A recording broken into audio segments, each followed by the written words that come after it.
Lisa Marie of Global One Health. This video is a continuation of the Turkish Get-Up series, and I've already posted 3 videos showing you how to do the get-up from the ground to standing and from standing back down to the hand, and that is where I left off in video 3 of the series. So this is just going to close out those last 2 movements of the reverse get-up, as it's referred to, which is going from standing back to ground, or the last 2 movements of the actual Turkish get-up themselves. So now I'm not going to, because it's such a complex exercise, as I've mentioned, a lot of subtle details, a lot of important technical cues to think about and components, which is why I broke up this Turkish get-ups into a series. So I'm not going to break down every single thing, obviously, again. So if you're not familiar with the get-up and you're learning it, I make my videos very technically oriented because I really want to give you all the important and necessary bits of information and tools that you'll need to learn how to do these movements in all of my videos safely, as that is one of my primary goals as a coach and a trainer, is to teach people how to move correctly to keep them safe. So again, check out those first 3 videos in the series if you really want to learn all the subtle nuances of the transitions from the ground to standing and back down to the hand. So that's where this video is going to leave off. So now when we're on that position here, right, so if I've come from standing and I'm in the position on my hand, which means I've just finished my sweep through, right, and the one important thing that I've talked about in all videos, but I'm going to make sure I say it in this one too, if this happens to be the first one that you're tuning into in the Turkish Get-Up series, is you never want to collapse into the down arm shoulder joint. So that would look like, right, you don't want to be here. Right? You don't want to sink into it. You want to, as always, stay packed in the scapula, fire those lats like crazy, corkscrew the arm and the humeral head in the socket, because that's going to keep you safe, right? You want the larger muscles of the trunk that support the shoulder girdle to very much be engaged, because at the end of the day, remember, it's the muscles that support the shoulder girdle of the down arm that are helping do a major stabilizing support for the kettlebell that is not just up in the air with the arm, but that kettlebell is over your head and face. So safety first, I emphasize that, is a major, the most important component to me as a coach and trainer. So now in this position, I want to remember the arm is vertical. I've talked about the focus. So by the time I've come down, I'm looking at the screen, but I did talk about the focus. The only moments of the Turkish Get-Up that you're not looking up at the kettlebell are when you're in that vertical standing position here and in the kneeling lunge. All the rest of the time, you're looking up at your kettlebell. So now we're in the sweep through, and I'm going to have this arm up. So the sweep through has just happened. I'm reaching through the energy of that leg. This foot is pushing into the ground, and this hand is, and now I'm looking up at the bell. I'm going to turn my angle a little bit. I think this would be a good angle for you to see.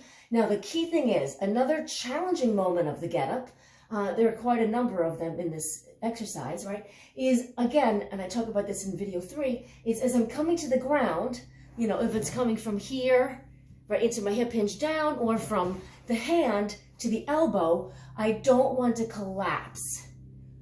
And then again, that goes back to what I just said a moment ago about staying packed on that loaded shoulder. So both shoulders are loaded, the kettlebell side and the ground side. So what I want to do is, even though I'm bending the elbow, that's a good angle, even though as I'm bending the elbow and coming down to the elbow, there's still a strong solid activation in my lateral and posterior ribcage muscles, so that when I come down, I'm coming, yes, down on my elbow, but not down in energy or collapsing in, because that, if this collapses, then there's less support to the kettlebell that's over your face, right? So from here, I want to corkscrew down, elbow into ground, but stay lifted, and I'll show you that from a few different angles.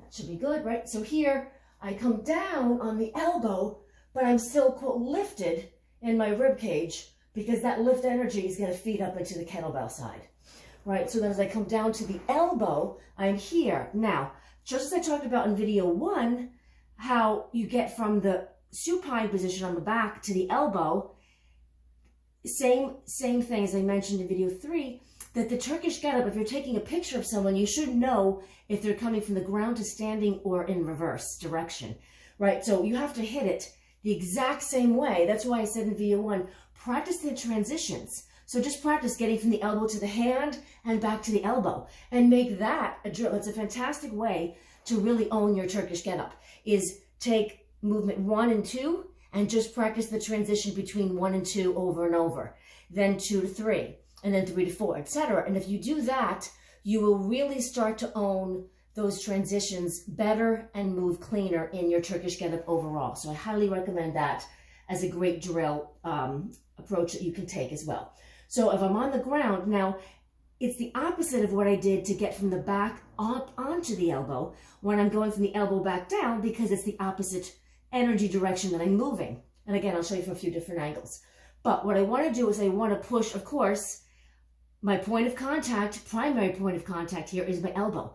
So I'm going to drive my elbow into the ground as I go down to the back, but I want to also imagine, right, I'm not going to move my elbow in space, but I'm going to imagine not just pushing the elbow into the ground, but I'm just going to keep pointing here, but my arm would be up. But I'm going to imagine pushing the down elbow in that direction. You can see what I'm trying to get with my black shirt there.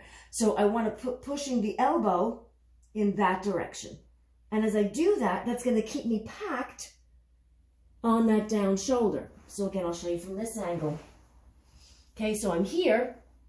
What I don't want to do, and I'll show you what not to do, is I don't want to sink. Now I'm unpacked, which means that the joint structure itself is not supported, right? And I'm putting the structure on excess, unnecessary load, right? If I pack, because now I've lost these muscles, and these are the bigger muscles that support the smaller muscles of the shoulder joint structure, right? If I collapse to the elbow, out of the shoulder, now I'm much more precarious in how I can stabilize and support the weight, which again is over my head and face.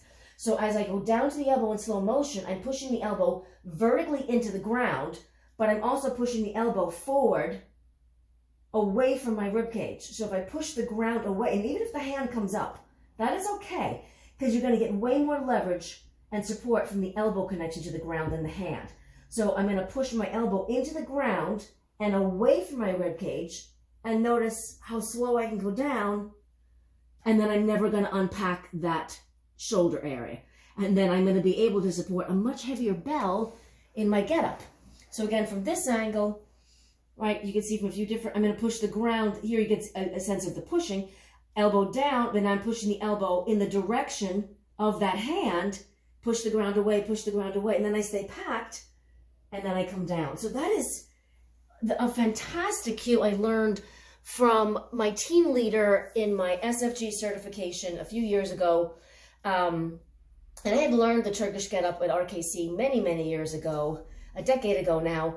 But it just happened to be that team leader gave that cue, and it resonated with me. I teach it to every client. I teach it to I've assisted for SFG twice now since I've gotten certified, and I teach that cue to all the students and all of my clients. It's such an impactful cue, because the hardest thing to do is to prevent that shoulder from elevating in the transition, especially coming up. And I talk about this in the first video, because you don't want to come up and be here. Now you're totally out of position, right? So the key thing is, if I'm going to pull the elbow down into the ground and into me on the way up, I push the elbow down, and the key is owning it with control. So this foot and that opposite elbow are what are really anchoring into the ground to give me that control to come down safely. I hope that is helpful. I really thought about, in a lot of detail, of how do I want to set up this video series to make the Turkish Get-Up manageable. Such a challenging, complex move. Again, important points if you're tuning in out of sequence and you just happen to see this video before the other three. Learn the Turkish Get-Up in what they call the naked format. No weight, no kettlebell, no load. Know your pattern, know your sequential pattern. Remember, the Turkish Get-Up was also meant to be a slow grind move, complete opposite dynamic of your kettlebell swings and snatches that are for power endurance, and they have a totally different emphasis in the dynamic and in the approach. The Turkish Get-Up is not that kind of movement. It's completely different. It is a slow grind movement. And I think I'm going to also include in the Turkish Get-Up series a video where I just show you the actual transitions and what they'll look like from beginning to end. So you'll have both the benefit of the videos breaking down the technical aspects of the Turkish Get-Up, and then I thought a nicer way to close out the series is just to show you what the Turkish Get-Up looks like from ground to standing and back down without breaking down all the cues, just so you can see what the flow of it looks like, what the timing of it looks like, and then it'll all be part of the series, and then you can go back and forth to the various videos in this Turkish Get-Up series to pick and choose which movements you feel you need the most help with. So that is the 4th video in the Turkish Get-Up series. And in these 4 videos, I've broken down all the technical cues that you need and the various components of the Get-Up from beginning to end. So I do really hope that these are very helpful for you.